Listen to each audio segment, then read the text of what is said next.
Muito bem, senhoras e senhores. Tudo bom com vocês? Eu sou Antônio José e esse é mais um episódio do AJ. Hoje nós temos aqui uma pessoa maravilhosa que vem trazer as histórias da Vex, a maior empresa de mídia rodoviária do Brasil. Ladies and gentlemen, please welcome Mr. Gui Meyer. Salve de palmas. Puxa vida, obrigado, AJ. Muito prazer estar aqui.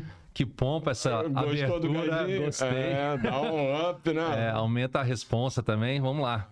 Vou corresponder a essa abertura. Vamos embora. Não, com certeza. Ô Gui, primeiro de tudo, muito obrigado por ter vindo aí. A gente vai conversar aqui freestyle. Mas antes de conversar com você, eu vou conversar com você.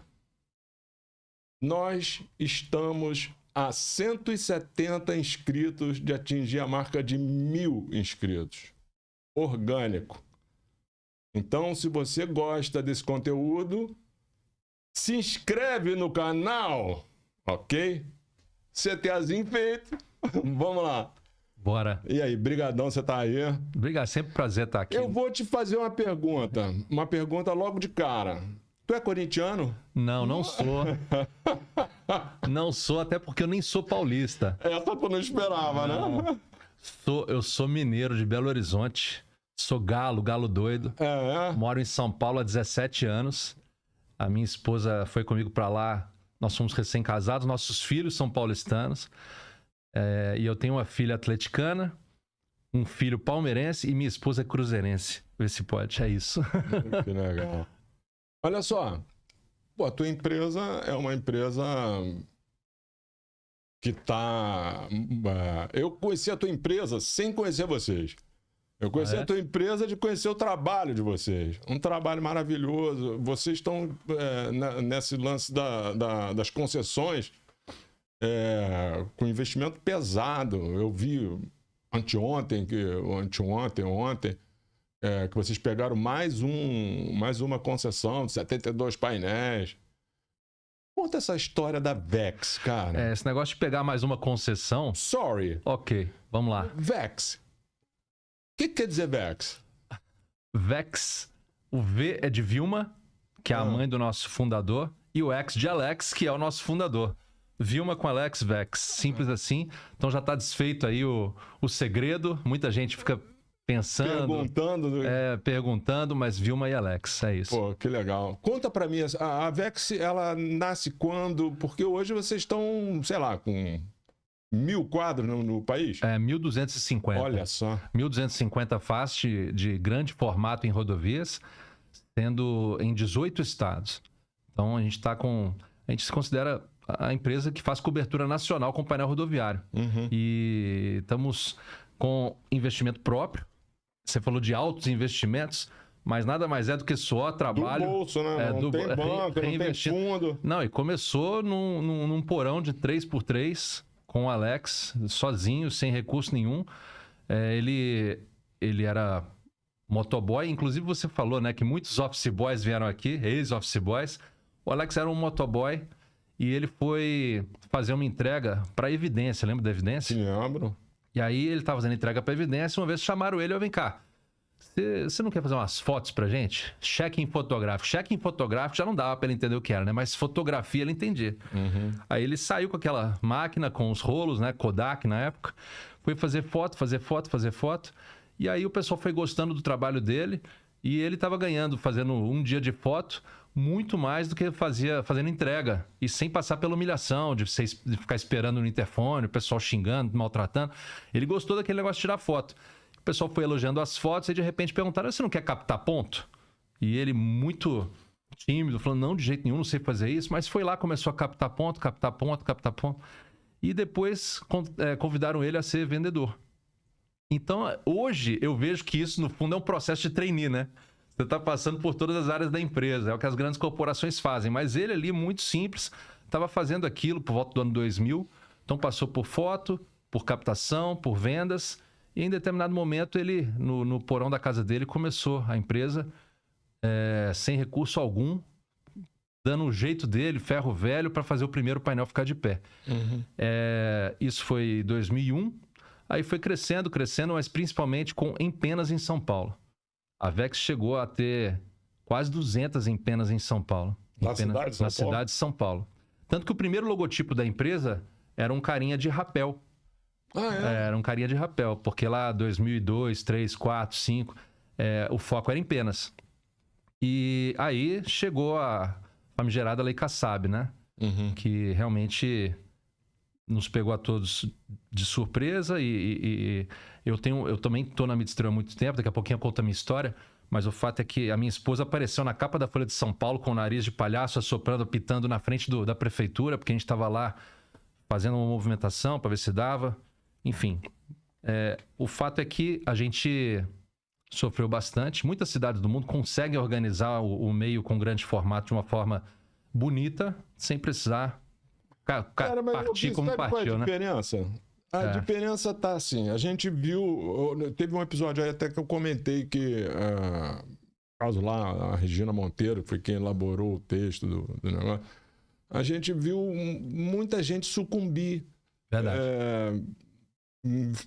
Buracar num poço de tristeza, o ânimo não voltar, e o Gui, o Alex, vou continuar, vou buscar outros caminhos e tal. O Alex, né, eu também passei por um momento, tive que reinventar minha história a partir dali, mas voltando à história da Vex, o Alex, ele, de 2007 a 2013, ele regrediu bastante, né? O que ele já tinha crescido, ele teve que dar passos para trás e ele começou a prestar serviço para outras empresas. Começou a ir captar ponto, começou a ir prestar serviço, até que em 2013 ele começou a vislumbrar que poderia empreender novamente e começou com a ideia do painel rodoviário. Aí foi que a Vex começou a ir para a estrada, certo? Começou o primeiro, o segundo, o terceiro, o quarto, o quinto, de forma agressiva, reinvestindo. O Alex, na pessoa física, é o mesmo cara desde 2000. Entendeu? Na pessoa física, ele é o mesmo cara. O PJ é que foi crescendo. Então, tudo que ganha, reinveste. A gente costuma falar que ele come mais ferro do que comida. Compra ferro.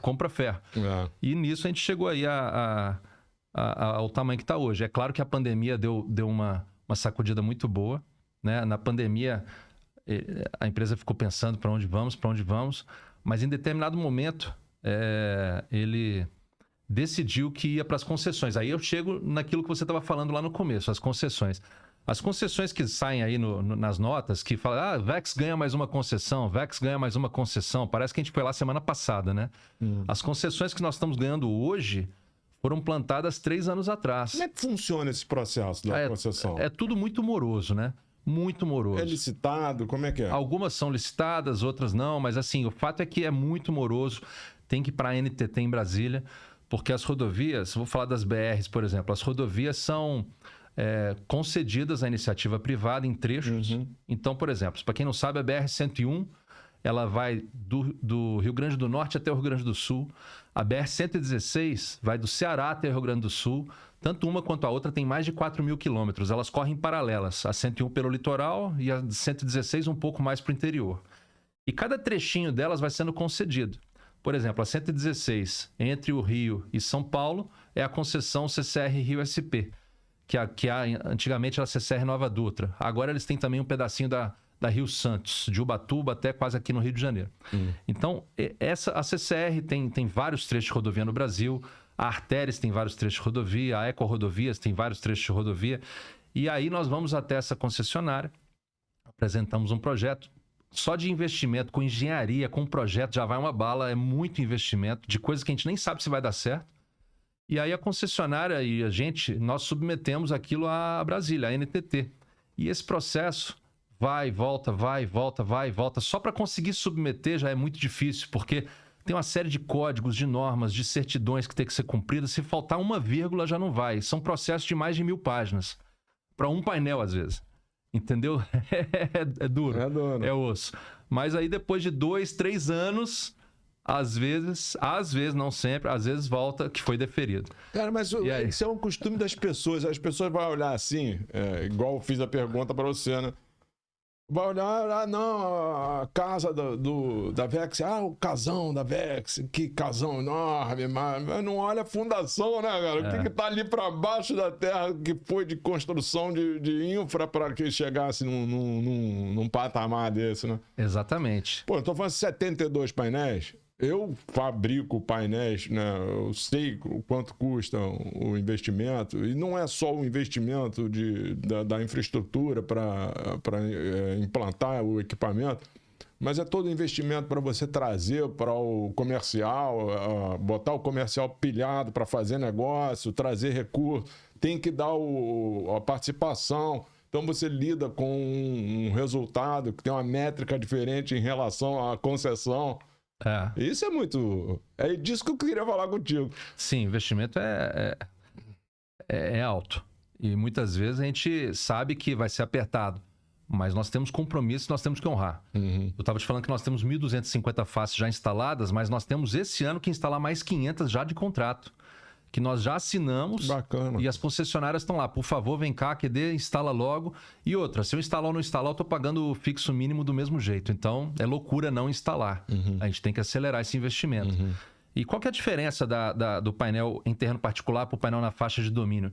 A gente tem muitos painéis em terreno particular, sim, na Vex. A Vex cresceu durante muitos anos colocando o painel ali depois da cerca. Aqueles painéis que, inclusive, são maiores.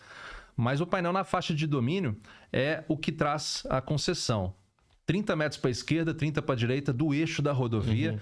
Nós temos painéis, então, que não tem nenhuma obstrução visual. Não tem como crescer árvore na frente, não tem poste na frente. O painel está logo ali depois da defensa metálica, do lado do acostamento. E muitas vezes até acima do fluxo de veículos. Tem painéis em passarelas de pedestre, certo? Então esses painéis têm realmente um valor muito grande, porque a audiência é absurda. Ele é tão visto quanto as placas de sinalização de trânsito. É obrigatório, praticamente, que o ocupante do veículo veja aquela mensagem. Então, é como se fosse um mobiliário urbano da rodovia, certo? Nós estamos trazendo um conceito novo para o Brasil. Não somente essa cobertura nacional em mídia e painéis rodoviários, que a Vex é pioneira. Então, nós somos pioneiros em grande formato em rodovias em nível nacional. E também essa questão de fazer isso através de concessões. É um produto bem diferenciado. E você depende disso de autorização de concessão municipal, de autorização? Ou o município onde você está não se mete com isso? Em alguns lugares o prefeito faz confusão, vem falar com a gente, mas a gente fala que aquela área ali é uma concessão federal, certo? É como se fosse dentro do campus do UFRJ, do campus da USP, do campus do UFMG. Ali a prefeitura não tem jurisdição sobre aquela área, certo? Então, a mesma coisa a faixa de domínio da rodovia. Ali é um terreno federal. O governo federal passou para a concessionária e a concessionária passou para nós, que somos a permissionária, no caso. Né? Porque a concessionária tem uma grande fonte de receita, que é o pedágio. Né? Uma contrapartida por ela fazer as melhorias na rodovia. Mas ela tem também as receitas acessórias, é aí que a gente entra. Né? Passar fibra ótica, passar várias coisas, inclusive a publicidade. Então, a concessão vai por aí. E como é que você está em termos de cobertura no Brasil? São 5.500 cidades. Como é que está isso aí? Olha, nós estamos em 230 municípios, é quase 5% dos municípios do Brasil. Os principais. Você escolhe por tamanho de município? A gente tem a filosofia de conectar as cidades. Vamos lá. Nós estamos nas 5 regiões. Nós estamos na Norte, Nordeste, Sul, Sudeste, Centro-Oeste. São 18 estados.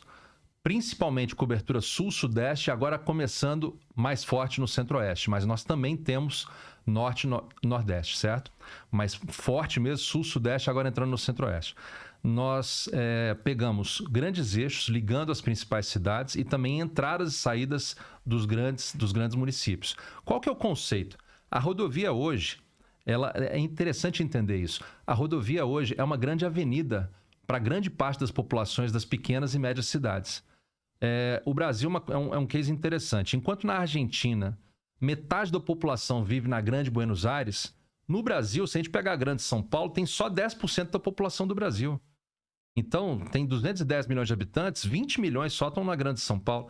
Tem muita gente no interior, tem muita gente nas pequenas e médias cidades. E esse pessoal usa a estrada para ir de um município para o outro, para trabalhar, para namorar, para estudar, para o lazer. Eu conheço gente em Sorocaba que trabalha em São Paulo.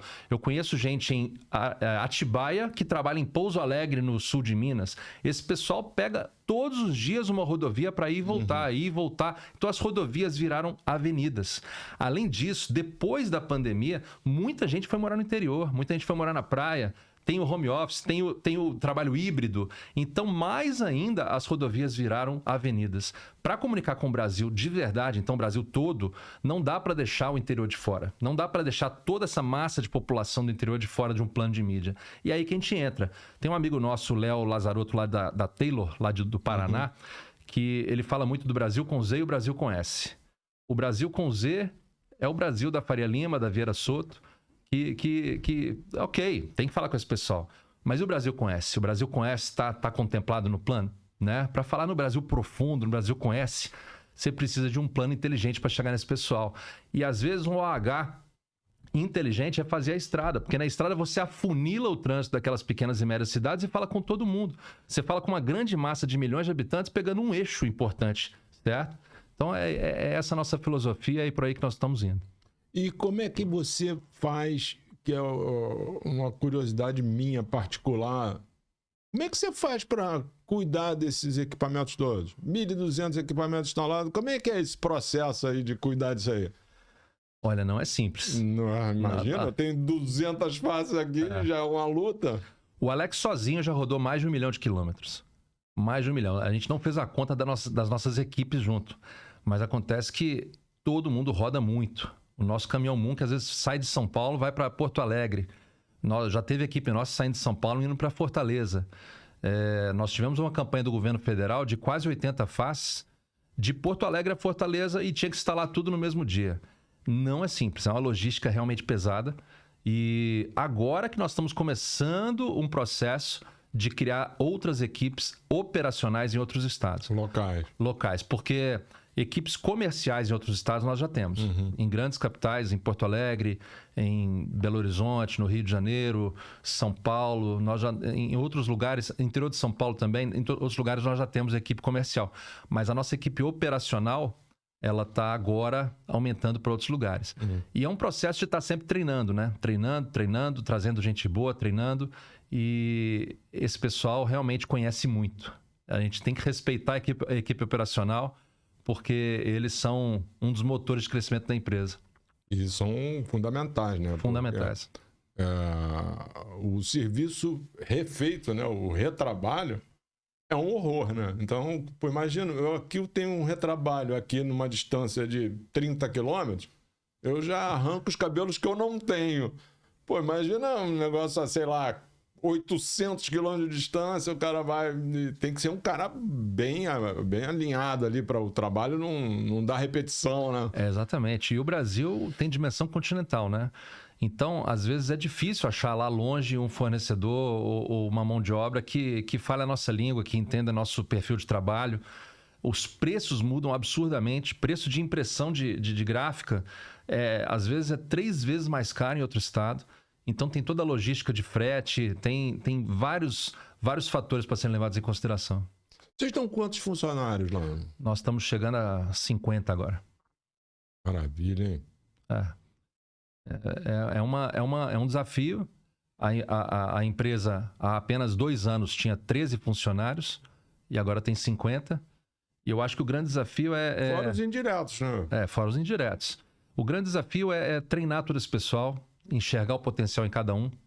E eu especificamente te digo que, para mim, é um desafio muito grande saber que eu posso fazer aquela tarefa, que eu faço aquilo lá há 20 anos, mas eu não vou fazer porque eu tenho que treinar aquele cara para que ele faça.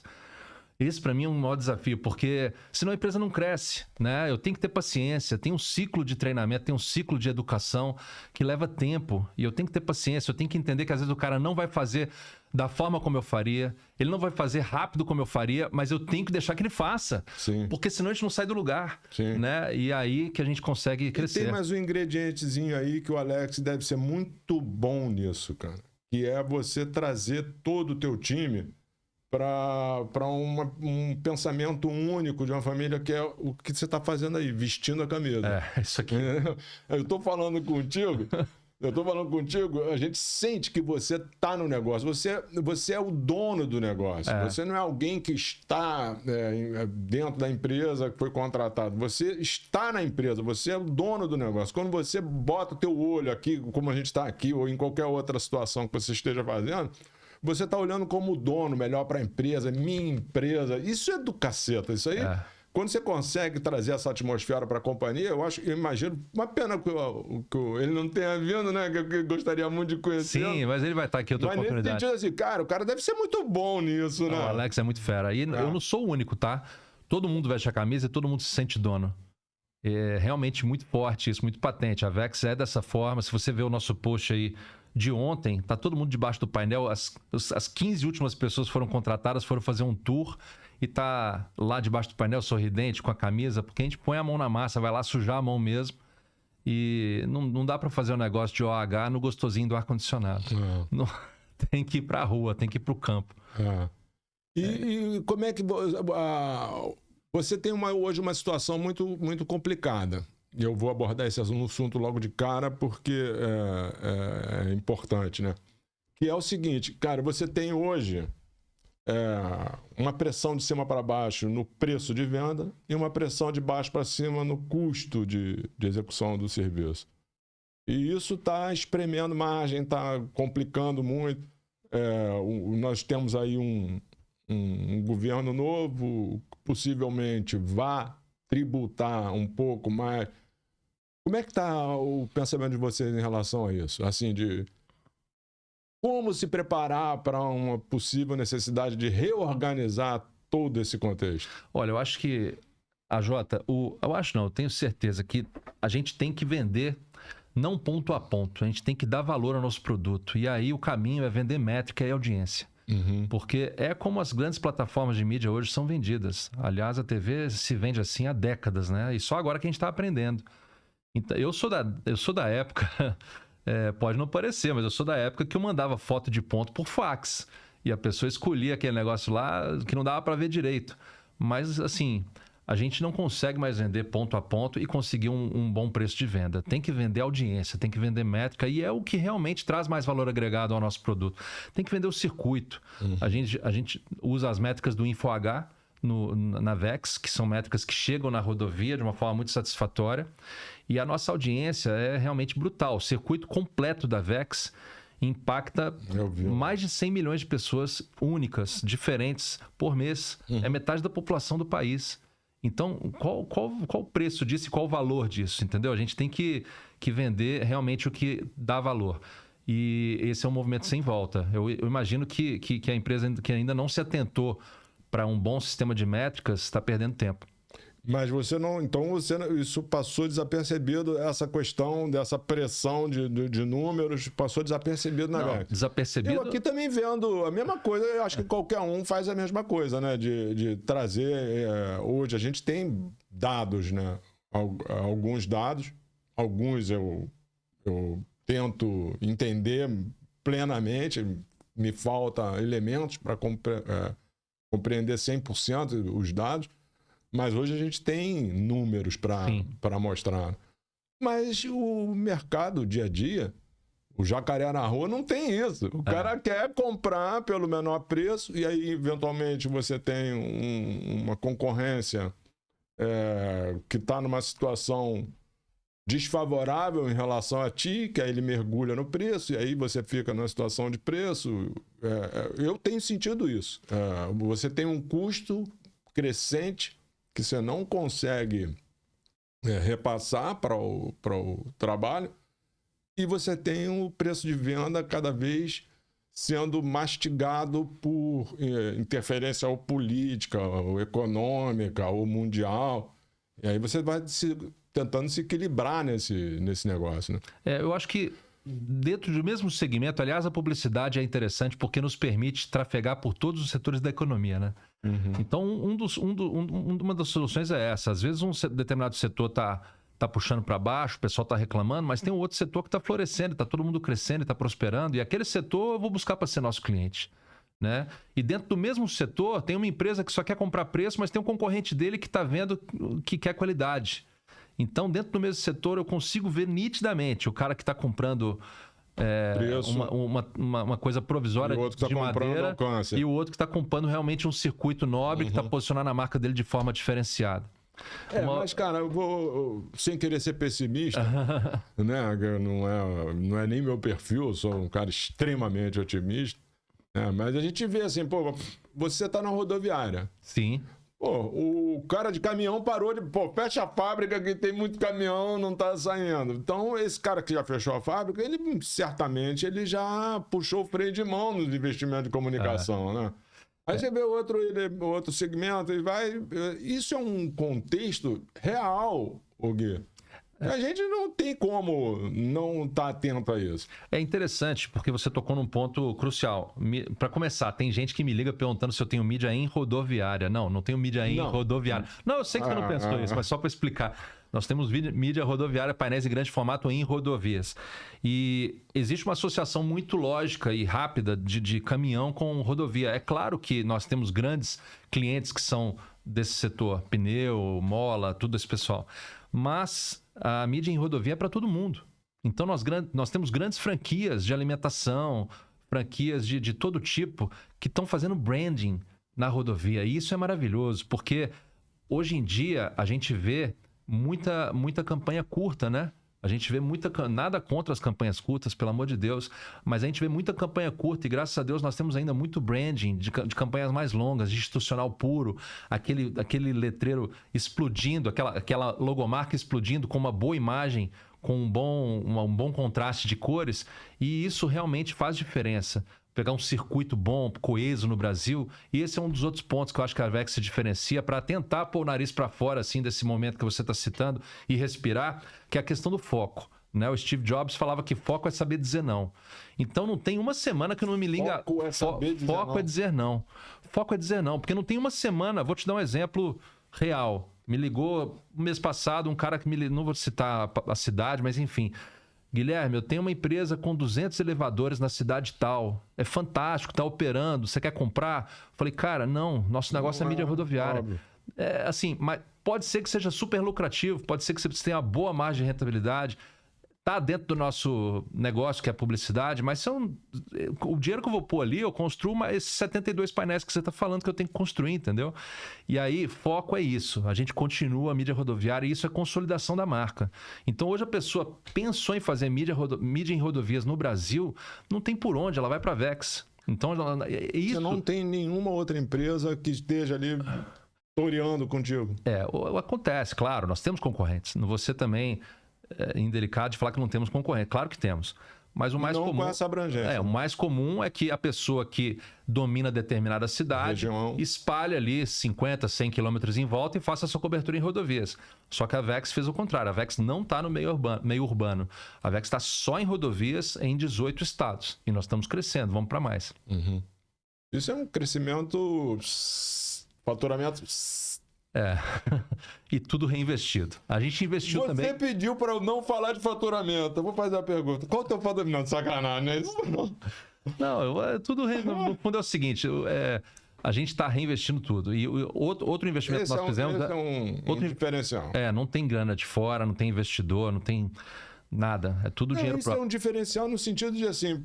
O cara faz um negócio, o Alex, né? Faz um negócio aí tal, tropeçou na Cidade Limpa, passou um período ali meio mais ou menos, começou de novo e tal, aí ganha dinheiro. Ele não é a cabeça do empresário, vamos dizer assim, regular, para não chamar de medíocre, que acha, pô, agora eu tô ricão, agora eu tô legal. Ele pega o dinheiro, cara, o sujeito... que é pobre dentro de uma empresa rica. A mentalidade do empresário que eu acho bacana é assim, eu sou humilde dentro de uma empresa rica. A empresa é rica. Esse dinheiro é da empresa. A empresa, quanto mais investimento, retornar esse capital para dentro da empresa, melhor, né? Ele é o mesmo cara que eu conheci quase 20 anos atrás. Inclusive, é interessante a história que nós éramos concorrentes, né? Daqui a pouco eu falo de onde eu vim, mas eu estava na Tech Media essa época, em, sei lá, 2004, 2005. Sul? Não, a Tech Media, mas eu tava em São Paulo, tinha escritórios em São Paulo, BH, Porto Alegre e Curitiba, mas eu morava em São Paulo. E daqui eu era diretor da empresa no Brasil. E eu participava das reuniões de sindicato do CEPEX, lá de São Paulo. Inclusive, eu rodei com o seu Rubens D'Amato de avião, fui para Porto Alegre, fiz várias reuniões com ele, enfim. Mas aí eu conheci o Alex nessa época, antes da lei do Kassab. E a gente teve a oportunidade de bater um papo, tomar um café no France Café lá de Moema, em São Paulo, e a gente se aproximou mais. E aí, 15 anos depois, 2 anos atrás, 1 ano e meio atrás, ele me liga, falou: Guilherme, o que você está fazendo? Vamos tomar um café no Shopping Ibirapuera? E ele me fez o convite para ser CEO da Vex ali. Foi engraçado que ele estava com o filho dele, o Cairé, e eu falei assim: Cairé, tem 15 anos que eu não vejo seu pai. Na última vez que a gente se encontrou, ele me disse que todo o dinheiro que ele ganhava, ele reinvestia para comprar ferro. Aí os dois caíram na gargalhada e falaram assim: é exatamente a mesma coisa ainda, não mudou nada. Então não tem mágica, é por isso que chegou a tantas faces, é tudo reinvestimento. E eu ia te falar, e desculpa que eu esqueci, o outro investimento que a gente fez foi o IVC. O IVC é uma chancela também muito interessante, né? Porque Índice de Verificação de Comunicação. Que foi criado como Índice de Verificação de Circulação, né? E depois o C virou comunicação, como você falou, porque ficou mais abrangente, saiu só do papel, né? Do jornal.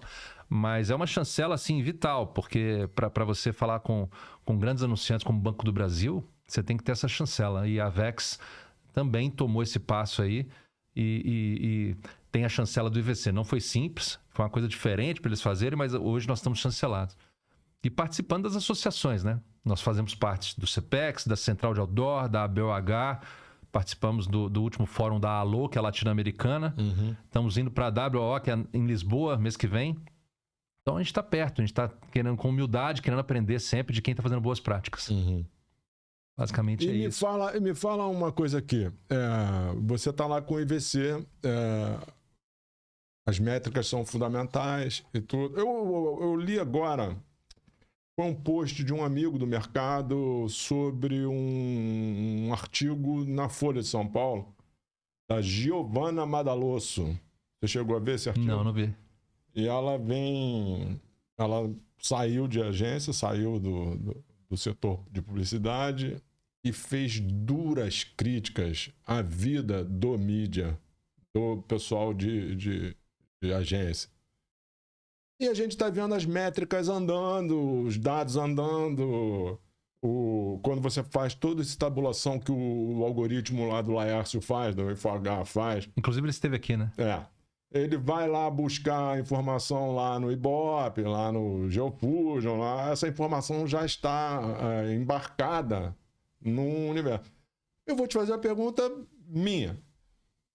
Você acha que esse pessoal de mídia está sofrendo muito e que essa mídia, esse pessoal de mídia que lida com esses dados, estão perdendo a sensibilidade do tato, do contato pessoal, da inteligência emocional de cada negócio? Porque eu vou te falar uma coisinha aqui. A inteligência artificial, ela vai suprimir essa função, né? Se estamos falando só de dados, de números, e esses números já estão embarcados, é só o algoritmo ir buscar essa informação, em algum momento o planejamento vai ser feito por inteligência artificial. É um caminho sem volta. Eu acho que o grande divisor de águas vai ser quem souber usar os prompts corretos para usar a inteligência artificial.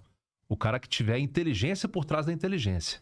Exatamente. Né? Então, o mídia ou a mídia que tiver realmente bagagem, conhecimento, repertório para usar de melhor forma essa inteligência artificial que está vindo aí. E nada substitui você conhecer realmente o local, você realmente... Como o Chico Preto falou aqui, né? Sim. Tirar a bunda da cadeira. TBC, estratégia TBC. E ir lá, eu rodei o Brasil muito. Nossa, em 99, eu peguei 2 semanas rodando... Não, quase 3 semanas rodando 15 capitais. Porque na época eu tinha um projeto de um grande banco e a gente tinha que fazer em penas no Brasil todo. E aí o negócio era máquina Kodak, rolinho... Chegava no local, rodava de táxi, ia tirando foto, chegava num shopping, que era meu escritório, telefone do orelhão, ligava para cada empresa para fazer a ronda, tirava as fotos com o cara e voltava em avião próxima à cidade. Porque não tinha nada na internet, tinha nada. Então, realmente, quem hoje tem toda a facilidade de fazer isso sem ter que levantar da cadeira do escritório, tem o mundo às suas mãos. A diferença é que mesmo sem precisar, a pessoa ainda tem que fazer. Esse que é o diferencial. Esse que é o diferencial, porque ir até o local, saber quais são os costumes, que comida que o pessoal lá gosta de comer, quais são as festas locais. Eu, por exemplo, fui a algumas cidades no interior de... O próprio Chico citou aqui, Não Me Toque. Eu fui à Feira Agro lá no mês passado ou retrasado. Eu tava me sentindo no Texas, no interior do Rio Grande do Sul. Que feira maravilhosa. Não dá para acreditar o tamanho, a pujança daquele negócio. Se eu não tivesse ido lá, não teria métrica no mundo que me mostraria o que é a Feira de Não Me Toque, certo? Então não tem como substituir a experiência, o cheiro, o tato, o paladar, de chegar lá e sentir, de conhecer as pessoas. Realmente não tem como. Aí, com esse repertório, usar a inteligência artificial é outra coisa. Porque você tem propriedade para usar a inteligência artificial. Você não está só engolindo o que ela te manda e você vai dormir e já esqueceu aquilo lá. Não, você realmente está pondo inteligência por trás da inteligência. Eu falei isso porque esse texto, depois, se você tiver a oportunidade, você vai lá ler, veio com 50 milhões de comentários em seguida, né? Essa pressão, a pessoa trabalhar 20 horas por dia, ela acaba... se ela trabalha 20 horas por dia dentro da agência, dorme na agência, acorda na agência, esquece filho, marido, casa, ela não tem tempo de Não Me Toque. É verdade. Então, assim, e passa do topo para baixo, vai passando uma forma de ver a vida. E aí, cada vez menos, a vida está sendo vista, porque eu não recebo mais o guia, não recebo ninguém.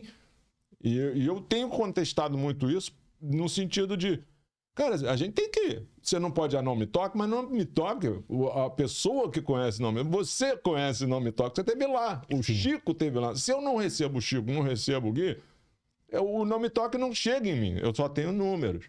E aí é uma planilha, com números, com base, com dados, aí tá um resultado. Outra coisa que acontece, agências grandes estão vendendo performance, tá certo? Sim. Grandes agências, hein? Com todo esse cenário que eu acabei de traçar aqui da Madalosso lá. Grandes agências estão nessa situação de vender performance. Essa agência... Sabe quando um treinador agora, por exemplo, o meu Flamengo, contratou um técnico, eu acho... Boa sorte, ele já passou pelo meu time, eu não tenho boas lembranças. Eu acho que ali o cara tá contratando alguém... não deu certo, a culpa é dele. Então, assim, quando eu tenho visto essa relação das empresas anunciantes, eu tenho visto de longe, eu leio tudo, dessa relação entre agência e anunciante, tá virando um negócio desse, de você bota os números, aqui estão os números. Mas não deu a performance que era... mas eu contratei a grande agência, o grande técnico. Pode ser. E a gente sempre fala das agências também, né? Mas tem todo um universo do cliente direto que não está na agência também. Por exemplo, nós estamos fazendo um movimento forte agora de ir para o Brasil profundo mesmo. Ganhamos algumas concessões no Mato Grosso do Sul, no Mato Grosso. Toda a ligação ali... Um governo bacana no Mato Grosso, né? Sim. Estadual. Toda a ligação ali de Cuiabá, Lucas do Rio Verde, Sinop, Sorriso... pegamos a concessão do Triângulo Mineiro, passando por Uberaba, Uberlândia, Araguari, até Catalão, em Goiás. Pegamos a concessão também de Goiânia, subindo por Goiás e entrando em Tocantins, até Palmas. Aí eu te digo o seguinte, se eu fosse olhar só números, eu não iria para lá. Entendeu? Se eu fosse olhar fluxo, se eu fosse olhar a população do estado, eu não iria para lá. Acontece que eu tenho clientes do agro desesperados por uma mídia de qualidade ali. Porque não tem. E o agro é o motor que puxa o Brasil. Um percentual enorme do nosso PIB está no agro. Nós temos que dar um serviço de qualidade para esse setor da economia. Certo? Então, a métrica não pode ser o único indicador, não pode ser o único fator para tomar decisão. Né? E eu acredito muito na abundância. pode ser pouco, pode ser o percentual pequeno da mídia publicitária do Brasil que esteja ali. Mas se eu pegar um naco do pouco, se eu pegar 80% do pouco, é coisa pra caramba. Entendeu? Então, se hoje a gente tem poucos players, então a gente está chegando com humildade, a gente está chegando com profissionalismo, respeitando todo mundo que está na região, mas mostrando que a gente tem uma coisa diferente para fazer, né? Mostrando mais uma opção. E o consumidor tá lá. Você queira ou não, lá, você falou, no interior, eu não tenho números na cabeça, mas sei lá, são milhões de pessoas que estão no Brasil profundo, como você chamou, né? É isso aí. E essa comunicação, ela tem que chegar lá, porque senão você não forma o consumidor, você tem um lançamento, um produto novo, não chega, a comunicação, a informação não chega lá, só via canal aberto de televisão? Pode ser, mas aí o canal começa a ficar caro. Tem outra coisa que eu acho que é interessante, assim, que é o seguinte, você tem a mídia on, tá certo? Ela vai longe, a capilaridade enorme, mas ela converte on. Eu acho muito pouco provável a mídia on converter off. O que converte off é o off. E o off converte on, né? A conversão que eu falo, venda, o ponteirinho do caixa, plim, plim, caixa bateu lá, registrou. Tanto que a mídia OH é chamada a mídia das mídias, né? Das mídias. Você vê que os canais de TV sempre anunciaram conosco, os streamings agora estão anunciando conosco. Então, assim, por algum motivo eles estão fazendo isso. Né? O Netflix comprou dezenas de painéis em Los Angeles, comprou para ele mesmo, um ativo.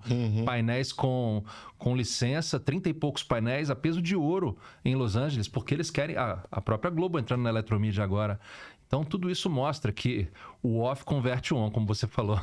Que é um pensamento nosso. Mas você é do ramo, né? Você tá vendendo teu peixe. Não é isso. A gente vê o dia a dia lá. Eu conto uma história, a minha esposa tem um negócio de livros, né? Que é um site que faz a busca de, por exemplo, o livro aqui da Terezinha. Esse livro não tem mais edição dela, a edição está esgotada, você não vai achar esse livro em lugar nenhum. Aí você entra no site da minha esposa, livrosdifíceis.com.br. Que legal. Olha o merchan, galera. Livrosdifíceis.com.br. Eu tava fazendo suavezinho, né? Você entra lá e tal, aí ela acha onde tiver no planeta. Ela acha em sebo, sei lá, em... Já virei fã. Eu sou leitor voraz. Ela acha um sebo em Cascais que tem o livro da Terezinha. E ela te comunica, achei o livro, tá lá em Cascais, vai custar tanto, mas o trajeto dele para cá. E eu fazia testes na época, né? Eu fazia testes, os meus testes eram, vou botar essa empena aqui, traquear o site dela. Aí botava a empena, cara, a curva de busca era uma parede, assim, não era inclinado, não, era uma parede, assim, vai lá para cima. Com certeza. Então, como é que a gente testa hoje? Você falou da métrica. Essa métrica embasa plano. Plano é pré. E o pós? Como é que você está fazendo esse pós? Olha, existem formas e mais formas. O grande ponto do nosso setor é que não tem consenso, né? O pós a gente faz com checking. Alguns nossos clientes colocam QR Code. Alguns nossos clientes colocam WhatsApp. Alguns nossos clientes colocam promoção. Mas realmente ainda é um desafio, né? Mas eu acho que um desafio maior ainda é a gente unificar o setor em torno de uma métrica única. Isso é sonho, né? Pode parecer utopia, mas a gente tem algumas iniciativas aí interessantes e a gente gosta de apoiar as iniciativas, porque realmente a gente junto é muito mais forte. Né? Tem uma iniciativa da Central de Outdoor agora, por exemplo, com uma plataforma para que a gente concentre uma venda programática ali, que pode ser uma solução para isso. E falando em programática, a Vex tem um processo de digitalização em curso que é interessante também. Né? No grande formato na rodovia, eu estava nos Estados Unidos alguns meses atrás e passei por várias rodovias. As grandes empresas não passam de 10% a 15% o que eles transformaram em painéis digitais LED, que já é bastante, porque a gente está falando de investimento altíssimo quando se fala de painéis aí de 75 metros quadrados ou mais. Né? A Vex está nesse processo e a gente está começando com um cinturão em volta de São Paulo. Então, nas chegadas de São Paulo, né, onde não é município de São Paulo, ou seja, Osasco, Barueri, Guarulhos, São Bernardo do Campo, são 10 entradas da cidade, mais o Rodoanel. Então, ao todo, são 12 painéis que são LED Então, desses 12 já estão 9, talvez a gente está falando aqui agora, está ligando o 10º. Já estão funcionando. Então, é um produto novo, né? E mais produtos digitais vão vir por aí também. E isso realmente ajuda também a medir. E a programática? A programática é mais uma gavetinha onde tem dinheiro, né? A gente tem uma nova possibilidade. Tivemos uma campanha interessante de uma marca de refrigerante que veio pela programática para os nossos LEDs. Foi uma surpresa. Opa, funcionou, pingou uma grana boa, né? Mas ainda... Coca-Cola? Foi. Mas ainda não foi assim, puxa, agora demite todo mundo que... Não, isso, pelo amor de Deus. A equipe comercial sempre vai ter o seu valor. Muito importante. Aliás, esse foi um dos desafios que eu fiz quando cheguei na Vex, que eu assumi. Porque o Alex estava praticamente sozinho, para não falar 100% sozinho, ele tinha uma pessoa muito boa com ele no comercial, que estava tocando boas contas. Mas aí eu falei, Alex, a locomotiva que está puxando essa empresa é o operacional. Você vai lá, prospecta, instala, depois vê como é que vende. A locomotiva que puxa todas as grandes empresas é o comercial.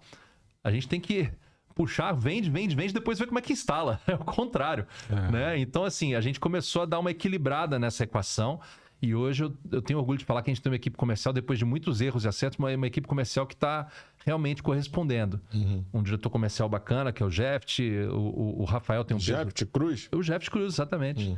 O Rafael é um cara que tem bastante experiência. Todo mundo, o pessoal de São Paulo, o pessoal dos outros estados, tá vestindo a camisa, como você falou, e tratando a empresa como dono. E isso realmente faz diferença. Toda a diferença. Nada substitui o olho no olho, nada substitui o relacionamento, nada substitui a confiança, né? Porque isso aí não vai ter como passar pela programática. O IVC, ele te dá uma... Voltando aqui para o IVC, você começou, eu te interrompi, eu sou um interruptor. Essa foi boa. Me explica aqui, ela te dá uma chancela, qual é o tipo de chancela? O que ele faz para você? O IVC diz... Ele pega uma peça tua, um circuito teu e atribui dados e... Não. O que o IVC faz é dizer para o mercado que o inventário que você diz que tem, você realmente tem. Sim. Certo? Então, o inventário da Vex são painéis próprios, nossos. Não é alguém que está falando, mas na verdade representa, na verdade pegou uma foto no Google, não. São painéis da Vex mesmo. Então eu passo a relação de painéis, ele vai lá, audita e diz para o mercado, mensalmente inclusive, que a Vex realmente tem aquelas faces. E ele não faz somente uma auditagem, uma auditoria local de foto, de ver... Não, eles querem ver movimentação de material, eles querem ver trânsito da nossa equipe comercial, é um negócio muito sério. E isso te ajudou de alguma forma a trazer o encorajamento lá do teu anunciante para gerar mais negócio? Sim, isso é uma chancela que dá peso realmente para que alguns anunciantes nos vejam de uma forma mais séria, mas para outros anunciantes, principalmente lá em Brasília, é pré-requisito. Né? Para algumas autarquias, você não trabalha sem IVC. Sim. E a lei de SECOM, de comunicação lá, de compra de qualquer coisa lá, é uma lei 8666, se eu não estiver enganado, lei das concorrências.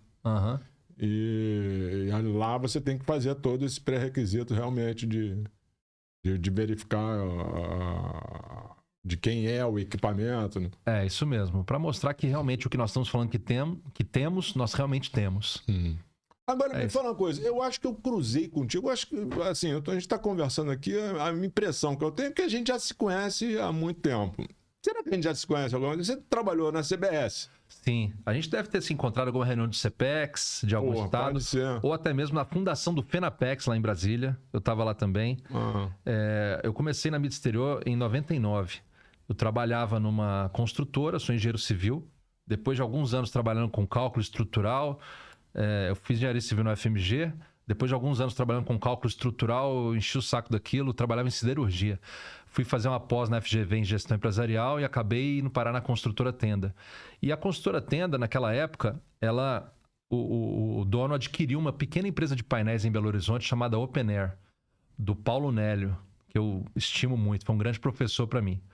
O Paulo Nélio, inclusive, é uma história interessante. O Paulo Nélio vendia persianas E cada persiana que ele vendia tinha que ir na casa do cliente medir, e era uma venda que ele fazia e cada venda era despadronizada, diferente da outra. Cada janela é de um tamanho. E aí um dia, para anunciar a empresinha de persianas dele, ele fez um painel de publicidade. Um restaurante ligou para ele e falou assim, olha, eu vi sua propaganda aqui, mas eu não quero comprar persiana, eu quero fazer um painel igual a esse que você anunciou. Aí ele gostou da ideia, não disse não, foi fazer, e aí ele descobriu que o nosso setor, se bem feito, tem as 3 coisas que a gente precisa, que são margem, escala e recorrência, que ele não tinha no negócio dele. E aí ele entrou de cabeça e começou a fazer mídia exterior, que é como a gente chamava na época, né? E aí o Paulo Nélio vendeu essa empresinha para a Tenda, desculpa, ele virou sócio da Tenda e eu entrei na Tenda Comunicações, passou a se chamar. O dono da construtora Tenda me perguntou, você pode seguir aqui como o engenheiro, porque você é engenheiro, ou você pode assumir essa pequena empresinha de painéis que a gente tem aqui em Belo Horizonte. E eu assumi, em 99, essa Tenda Comunicações. Essa empresa, ela começou fazendo triangulação de permuta. Então, a gente anunciava cimento, pegava cimento como pagamento para a construtora. Anunciava jornal Estado de Minas, anunciava a construtora no Estado de Minas. Essa foi a visão da construtora ao fazer esse negócio. Mas a gente foi ganhando vida própria. Abrimos filial em São Paulo. Inclusive, nosso diretor comercial era o Alexandre Guerreiro, hoje CEO da Eletromídia. Nós trabalhamos 8 anos juntos, ou 7, 8 anos juntos. Avisa o Alexandre para ele vir aqui. Fala, ele. Aí, Guerreiro. Ale, o AJ tá te convidando. Somos amigos, ele foi no meu casamento, eu fui no casamento dele, desde muito novos, né? A gente trabalhou junto, a gente tinha o quê? Moleque, 25, 24, 25, 26 anos. E aí, o que acontece? A gente começou a crescer e o primeiro job em São Paulo, inclusive o Ale participou muito disso, que foi achar fachadas de prédio para pintar o nome Tenda de verde, que era o logo da própria construtora, não era nem lonado, era pintado. Esse foi o primeiro trabalho, mas a gente foi crescendo. Grandes negócios foram sendo feitos. Eu aprendi muitas lições naquela época, né? Teve uma vez que o comercial vendeu um topo de prédio na Juscelino que não existia. O topo ainda tinha que ser instalado. Era na frente... Que é uma coisa simples de fazer, né? Instalar um topo. Era na frente da sede da bandeira de cartão de crédito que estava comprando aquele topo. Então o comercial falou assim, ó, já está vendido, vai lá, esse aqui é o cartão do síndico. Ele já me disse que tá ok, pode ir lá e fecha. Aí beleza, eu peguei o cartão, fui lá falar com o cara. Aí o cara falou assim, não, Guilherme, eu sou subsíndico e eu não lembro de ter prometido nada, não tem como. Aí a gente aprende a perseverança, né? Eu falei, não, cara, pelo amor de Deus, isso aqui tá fechado já. Quem que é o síndico? Aí eles falaram, ó, o síndico é o fulano de tal e ele tá em Araçatuba, foi lá passar um mês na usina de álcool. Cara, eu não pensei 2 vezes, não dava nem tempo de pegar carro. Eu peguei um avião da Pantanal Linhas Aéreas, com escala em Bauru, fui para Araçatuba, esperar o cara chegar no final do dia lá no hotel, na recepção do hotel, para falar do contrato do topo do prédio, que ele era síndico. Eu só tinha 2 opções, ou ele assinava de caneta azul ou caneta preta, entendeu? Só eram as 2 opções. O cara, claro que ele achou que eu era doido, o que eu tô fazendo lá e tal, mas no final jantei com ele, tomei umas e tal, ele assinou o contrato. Aí a gente foi... Essas histórias são bacanas, né, cara? É muito louco. E acho que isso que a gente guarda. Quando tá tudo certo, a gente nem lembra depois pra contar. E não traz nenhum aprendizado, né? Quando você... ganhamos de 4-0... Pouco aprendizado tem ali. Quando você perde de 4-0, aí é rico em aprendizado, né? Sim. Aí a gente foi instalar o topo, mas aí não, isso foi a perseverança, mas a humildade eu aprendi a seguir, porque a gente estava lá instalando o topo e sobe ferro. Chegou uma senhora dos 80 anos, moradora do prédio, começou a gritar, não vão instalar esse painel do topo do meu prédio, vai destruir, vai quebrar a caixa d'água, todo mundo vai morrer. Ela começou a gritar, os operários pararam de trabalhar. Eu já pensei assim, isso aqui vai dar problema. Se eu deixar isso crescer, ela vai fazer um motim com todos os moradores e vai inviabilizar o negócio. A campanha era com a Gisele Bündchen, tinha dia e hora para acabar, se não tinha multa milionária com a modelo, tinha que instalar naquele dia. Aí eu chamei ela no canto, sorridente, falei assim, como que a senhora chama? Tá, falou o nome. Aí eu falei, olha, o painel realmente é pesado, ele pesa 1.000 quilos. Ela, tá vendo? Um absurdo, não sei o quê. Eu falei, mas tem um detalhe, esse painel tem 20 pezinhos. Cada pezinho, então, vai ser somente 50 quilos. A senhora acha que alguém de 50 quilos lá no alto do prédio vai destruir o prédio? Olha, eu acho que a senhora, inclusive, pesa mais que 50 quilos, hein? Cara, eu passei por uma coisa igualzinha, cara. Foi? Exatamente igual. É? Eu fui chamado numa reunião, ele estava instalando um painel de cobertura. Ele estava instalando lá, e aquele monte de ferragem que foi lá para cima. Aí chamam uma reunião, pô, lá na Paulo de Fronten, que é um lugar que hoje eu não aconselho você ir à noite. E era uma reunião à noite, na Paulo de Fronten. Fui eu. Entro na reunião, aí levantam aquele monte de gente lá na cobertura. A reunião era na cobertura, os ferros ali do lado. E aí levanta uma pessoa, meu estilo é mais ou menos assim também, de vai no prático, né? Essa pessoa falou, não, você tem cálculo do prédio?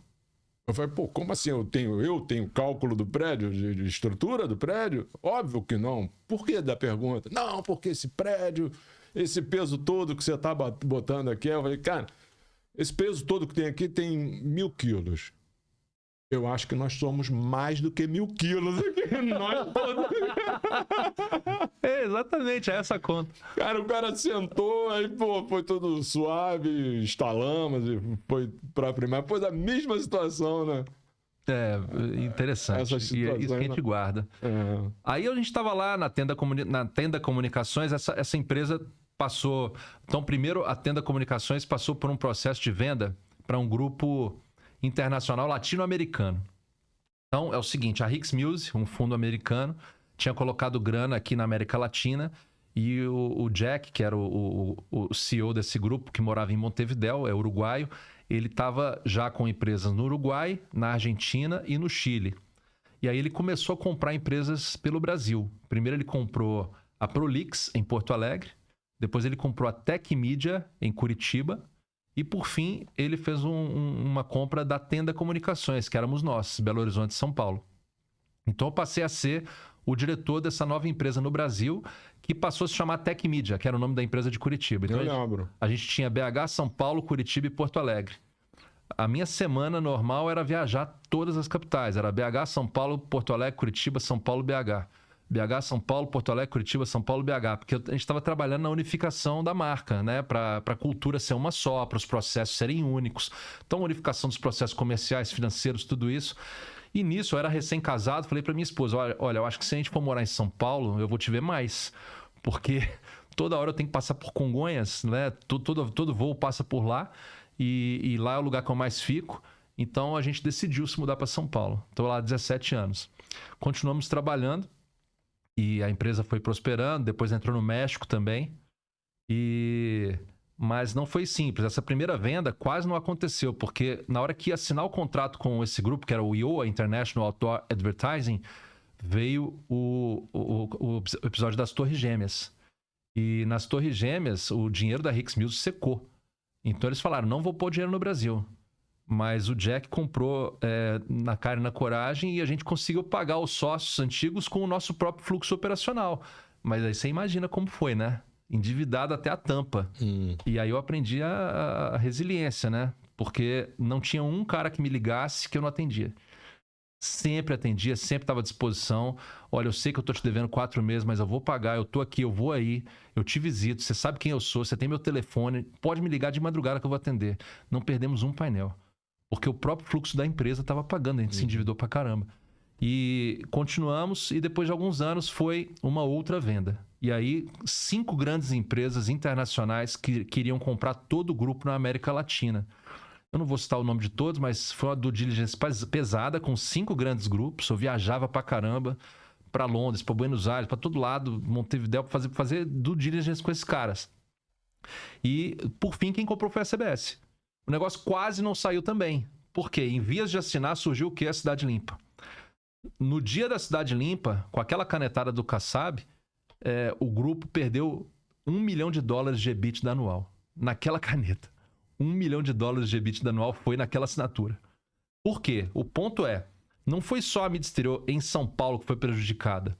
O Brasil inteiro ficou prejudicado. Com certeza. Porque o que a gente exibia em Porto Alegre, Curitiba e Belo Horizonte de banco, telefonia, refrigerante, passou a ser ocupado pela farmácia local. Não tinha mais campanha nacional.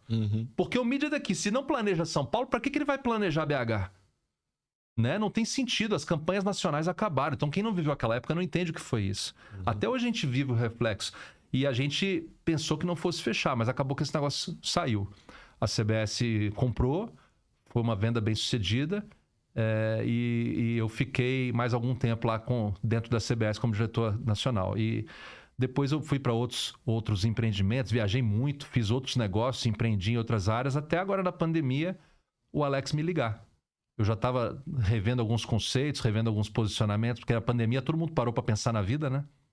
E nesse momento de reflexão que o Alex me ligou. Falou, Guilherme, vamos tomar um café? E aí eu falei, puxa, tá na hora, deixa eu voltar, eu tenho uma bagagem que pode contribuir. Eu sempre gostei muito dele. E aí a gente tá nesse trabalho juntos tem quase 2 anos. Isso é maravilhoso, né? Eu vou te fazer uma pergunta. O que você diria pro Guilherme de 22 anos? Puxa, difícil. Eu falo assim, respira fundo que lá vem a montanha russa. É difícil. É difícil, sabe por quê? Seria acho que a vida seria muito chata se a gente tivesse a sabedoria... Hoje eu tenho 49. Se a gente tivesse a sabedoria de 49 com 22, a vida seria muito chata. Porque a gente aprende com os erros, né? Então, uma coisa é como o cara que só programa por métricas. Eu acho que eu seria uma vida programada por métricas. Né? Guarda isso aí. Não tem muito sentido, não tem emoção. Né? Tem que doer na carne. Tem que ter emoção. Tem que ter emoção. Em tudo na vida tem que ter emoção. A gente precisa sofrer para aprender, a gente precisa se arrepender para não fazer mais. E quando a gente tem filho, então, isso fica mais claro, né? Dá vontade de apertar e falar assim, eu tenho um casal. A Bruna tem 15, o Daniel tem 11. E aí dá vontade de apertar e falar assim, não faz isso que vai dar errado, mas não tem como, né? Ele vai ter que passar e a história dele vai ser diferente da minha e vai dar tudo certo. É difícil, essa resposta é difícil. É uma pergunta interessante, né? Eu já tentei fazer essa pergunta para mim, o que eu faria. Pô, tem algumas coisas que eu daria de conselho para mim mesmo, com 22 anos. Primeiro, não ser visceral. Negócio de... é visceral, cara, isso faz mal. Eu costumo achar que a gente, assim, profissional, a gente é uma máquina. Uma máquina que tem um hardware com software, mas nós somos uma máquina. E quando você é visceral, quando nessas curvas, assim, nesses altos e baixos, a máquina sofre. Como um carro, você viver subindo, passando em quebra-mola, como qualquer máquina. E nós somos uma máquina. Então, uma coisa que eu teria de conselho para um jovem seria, cara, você tem que estar no teu emocional, na melhor forma emocional para você suportar. Cuida do teu corpo, cuida da tua cabeça, cuida da tua vida pessoal, da tua vida, das tuas ligações com o universo. Faça conexões. São as coisas que eu faria. Quando eu comecei também igual o Alex, sem um tostão. Meu primeiro painel, já falei aqui, todo feito de retalho no chão da fábrica. Junta aí pope, parafuso, chapa, vamos fazer um painel. E sofri muito com a parte emocional. Porque sempre luta. Eu comecei também em 2001, né? Nós temos também essa coisa igual. E assim, eu comecei numa outra empresa, me desliguei dessa outra empresa, porque não estava dando certo. Eu falei, pô... A história é parecida com a do Alex. Eu fiz alguns painéis com um grupo, e aí eu falei, cara, vocês sabem muito, eu sei nada, vocês que estão certos, eu que estou errado, eu estou caindo fora, vocês ficam com tudo aí, eu vou começar tudo de novo. Nós viemos, aí teve a situação de Kassab, essa situação... Teve o apagão. Teve apagão, teve crise do subprime americano. Não afetou? Afetou. E assim, eu só trabalhei, onde eu ia chegar é aí. Eu só trabalhei, cara, em situação de um país com situação adversa. Eu nunca tive a oportunidade de trabalhar num país, tá tudo fluindo, vendendo pra caceta, o país está economicamente maravilhoso, cresce 10% ao ano. Não tive essa oportunidade. Mas quando a gente fala que ameaça é oportunidade, não é chavão, é verdade mesmo. Se você vai para um país que está tudo resolvido, eu acho, é muito mais difícil empreender. Porque você tem que ser realmente muito bom para se destacar. Então, o Brasil está tudo por ser feito, né? Bom, isso eu também... o cortezinho aí, produção. Tá tudo por ser feito. Então, assim, a gente tem que fazer. Tá tudo aí, tem que ser feito. Esse é o empreendedor que vê a necessidade e vai resolver, né? E você, pessoa, você já pediu uma participação da Vex para você? Botar um dinheirinho lá? Alex, não combinei isso não, hein? Não, é minha... Não, a gente tem as nossas conversas. Mas eu tô zoando. Isso aí é mídia off. Cara, olha só, muito legal conhecer a Vex, né, cara? Você tem uma situação que a gente não chegou a abordar muito, que eu queria abordar mais um pouquinho, né? Voltar um pouquinho lá para a questão de número, de dado, essa questão é a palavra da moda. Você sabe que publicitário adora fazer uma palavra bonita e todo mundo repete aquela palavra. Hoje a palavra é programática. Sim. Você dá O que é a programática? Você ter acesso à compra da mesma forma como Google e Facebook inventaram que é a compra, né? Então, você pega um inventário e coloca ali plugado a uma plataforma onde as pessoas compram de forma natural, com seu cartão de crédito. Desde um youtuber e um instagrammer até as grandes corporações compram ali da mesma forma como estão comprando os portais da internet, né? E a entrega é feita da mesma forma e às vezes até simultaneamente, né? Você compra Google ou Facebook. Quando eu falo Facebook, é o ambiente Facebook mais Instagram, né? Compra tudo junto e a mídia out of home vai no pacote. Então isso realmente é uma fronteira nova que promete e o mundo está indo para esse caminho. Promete os equipamentos digitais, né? Que é uma coisa que eu fico também... Porra, por que o digital é uma mídia off? Existe a programática. Existe a programática para o estático também. Existe. Tem muita iniciativa nesse sentido. Nós estamos entrando numa plataforma junto com o pessoal da Central de Outdoor nesse sentido. E é claro que é um pouquinho diferente, né? Existe toda a questão de produção, de prazo. Em cada período só tem um anunciante veiculando, né? Então tem algumas diferenças. Mas dá para fazer programática com estático também. Que bacana. E nós estamos indo para lá. Eu te digo assim, que percentualmente para a Vex ainda é pouco significativo. Né? Eu acho muito temerário dizer que alguém já fala assim, eu vendo 100% pela programática. Não existe, não tenho conhecimento disso. Mas a gente tem que deixar isso aberto também, não dá para dizer não. Essa possibilidade. Eu acho que essa palavrinha programática ela tem que ser mais explorada do que a gente está efetivamente. Porque a gente... Cara, você só fala daquilo que você sabe, daquilo que você conhece. Você não fala do que vai ser daqui a uma semana, daqui a um mês. Então, a tecnologia ela vai mudando o tempo todo. Né? O que eu penso é que em algum momento eu não tinha nunca pensado sobre os estáticos. Sempre pensei sobre o digital. Eu falo, cara, se troço está conectado na internet, cara, a gente tem que ter a mesma linguagem, o mesmo fluxo, a mesma coisa do que o Facebook, o Google. No fundo também é uma mudança de paradigma de não se vender o ponto, mas se vender a audiência, né? E sem aquelas classificações que a gente se acostumou a ver, AB, 25+, homens e mulheres. Não, mas quem tem interesse em futebol, quem tem interesse em turismo de inverno, quem tem interesse em flores, quem tem interesse em programas de criança, esse tipo de coisa são novos nichos que dá para fazer uma classificação do inventário e vender baseado na audiência que está se buscando. Isso realmente é uma fronteira nova, né? E aí o seu inventário é vendido sem a escolha de ponto. Isso vai também responder aquela pergunta que você fez lá atrás, de como sair do momento ruim que a gente está vivendo, de aperto aí, aumento de custo e esmagamento do preço, é vender a audiência.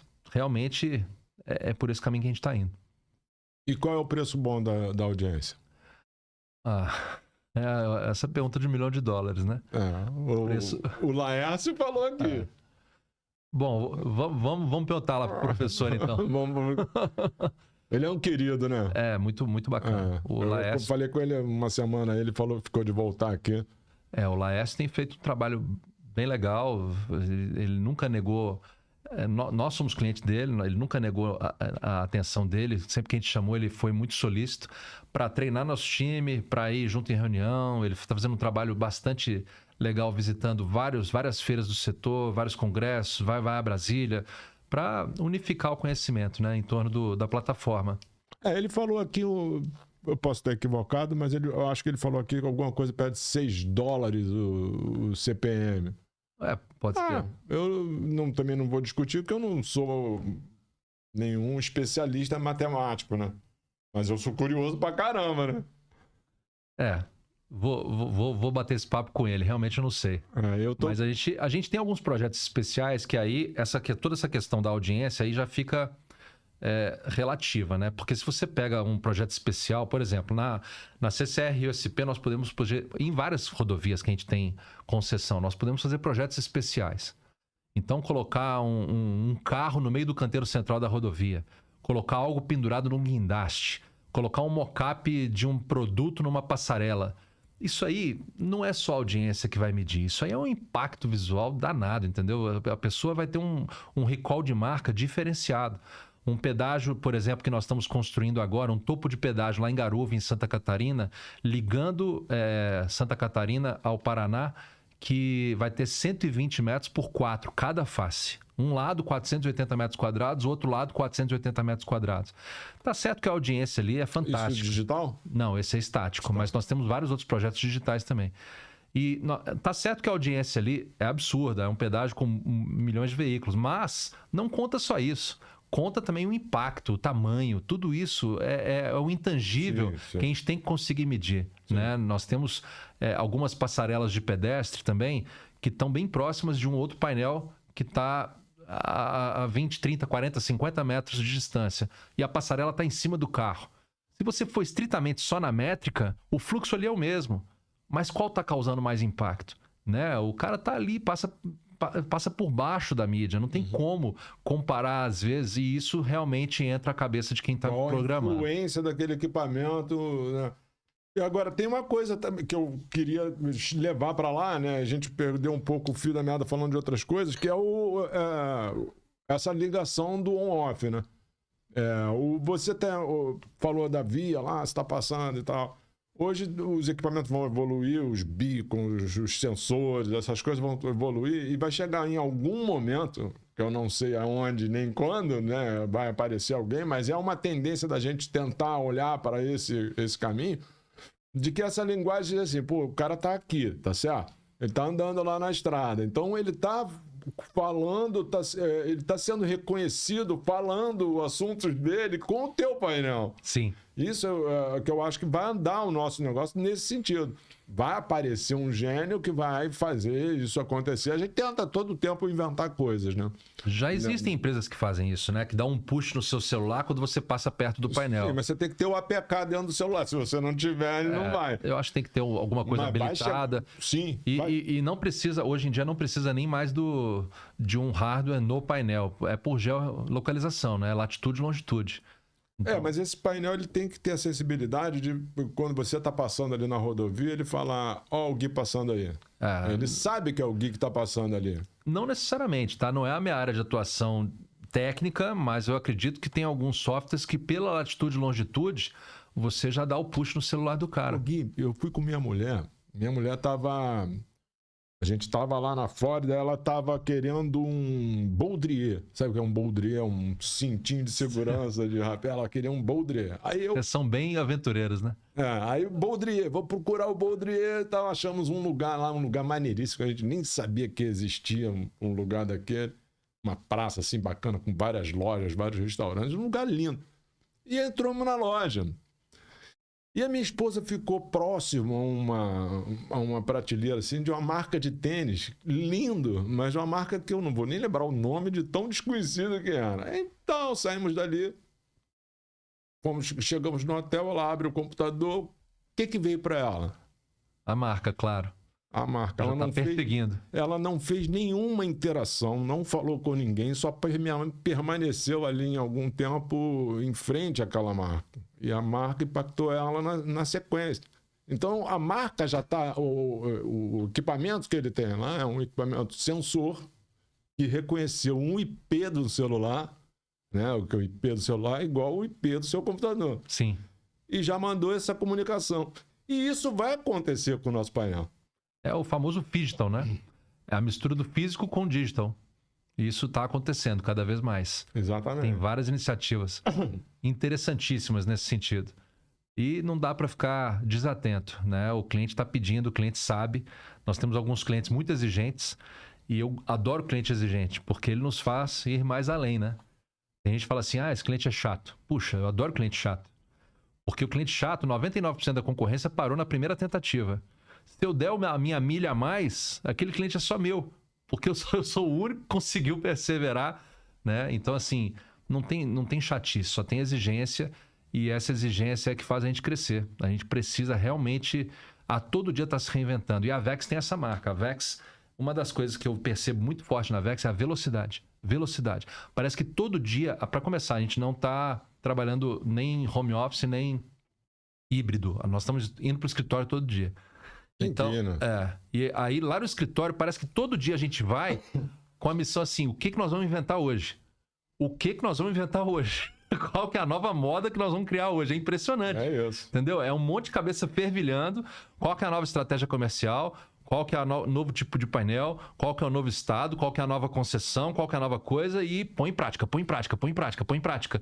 Não tem como. É assim que cresce. E nunca é assim uma ideia, vamos pensar, põe na gaveta, semana que vem a gente fala de novo. Não, é hoje. A gente não vai embora antes de colocar isso em prática.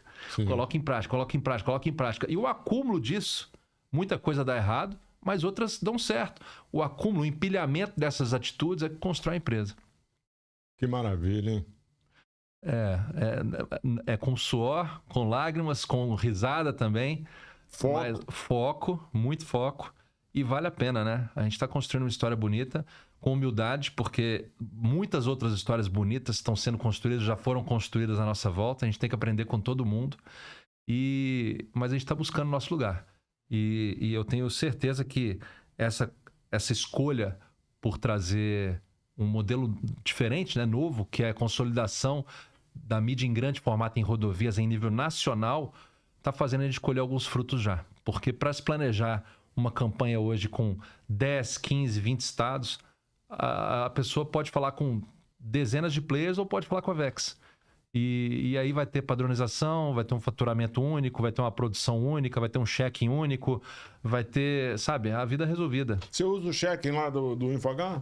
Ainda não, Não. Mas o professor já mostrou pra gente. É uma ferramentinha maneira. Sim, mas ele já mostrou pra gente e eu acho que a gente vai começar. A gente fez uma coisa, a gente tá sempre inventando moda, a gente fez uma coisa diferente já desse, e você costuma perguntar pras pessoas, né, qual que é a frase que você colocaria no outdoor. Sim. Eu já vou me fazer essa pergunta agora, então. Mais uma coisa que a gente pensou e fez. Não é vamos um dia colocar, não, a gente colocou. Não são frases, são palavras, né? A gente colocou num sequencial amor, Eu lembro. amor, compaixão, ternura, empatia, gratidão. 5 painéis em sequência. Foi na Castelo Branco isso, né? Esse especificamente foi na Ayrton Senna, na chegada ali do aeroporto de Guarulhos. Amor, empatia, gratidão, foi só isso. E foi uma forma de, puxa, anuncia aqui, só anuncia aqui. Vamos colocar palavras que vão fazer bem para quem está passando. Uhum. O que aconteceu?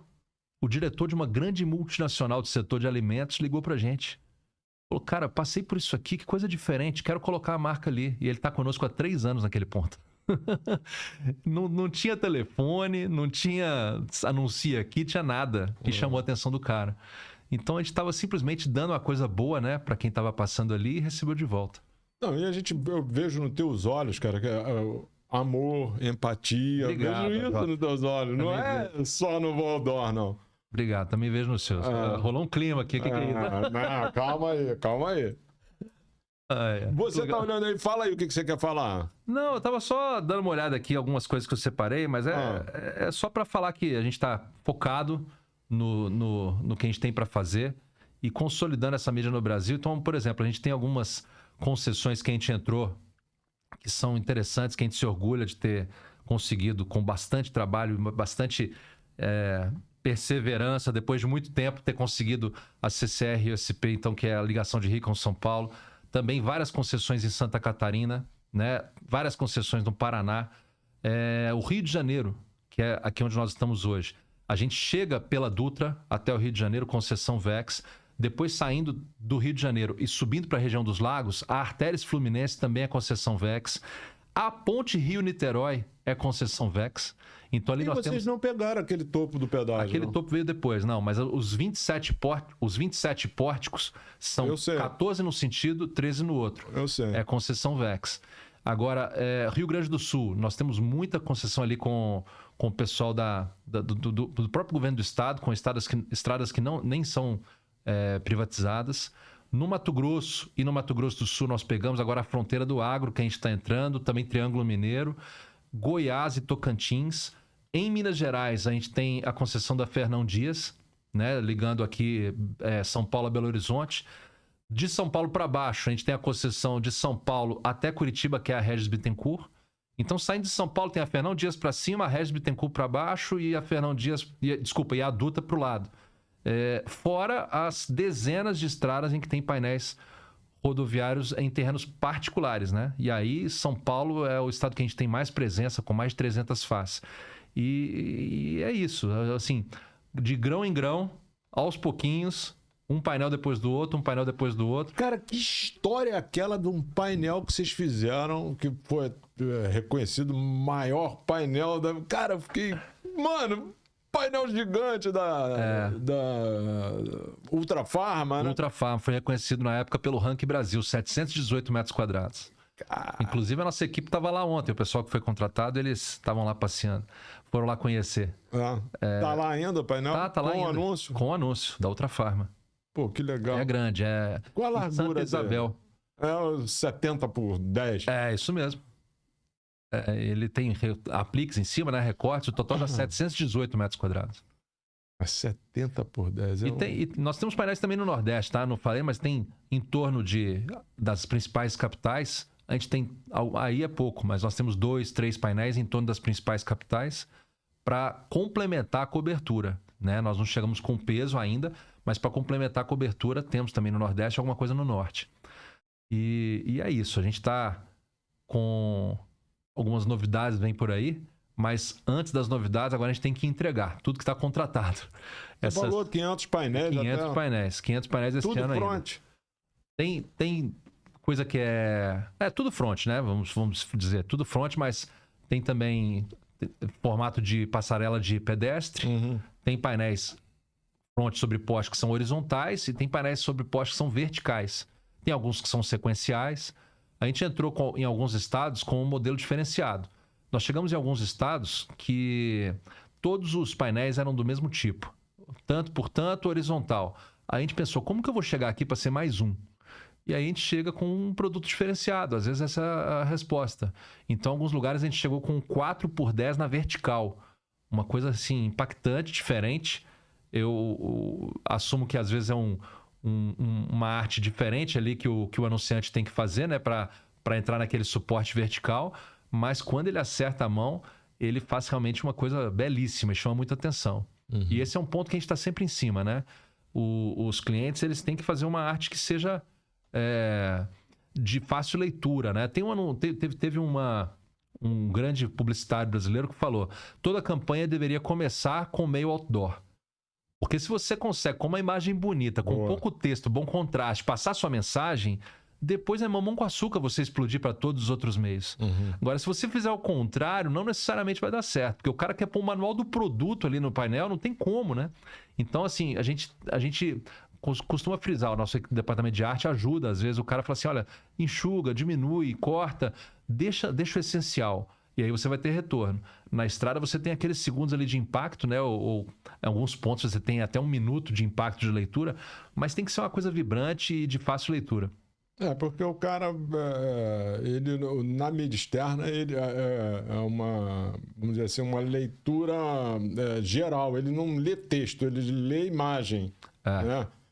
Tem uma brincadeira que aparece aí toda hora, que muda as letras de uma frase, mas você consegue ter aquela leitura daquela frase. Sim. Porque está dentro de um contexto inteligível, né? Eu sou de Belo Horizonte, né? A minha mãe costuma falar que a primeira palavra que eu li na vida foi um letreiro que tem lá na saída de BH para o Rio, que hoje nem tá mais lá, mudaram o nome da empresa.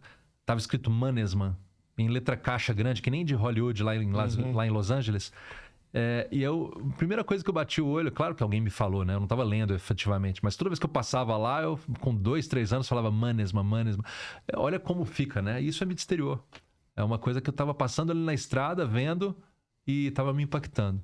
Cara, você, depois de muita luta, uma história bacana de vida, assim, eu vou te contar uma passagemzinha minha. Eu era vendedor contratado de uma empresa e nas suas férias, você não tinha como atender a carteira, você teria que estar de férias e alguém te atende a tua carteira e passa a ter o direito ao recebimento daquela comissão que a tua carteira produziu.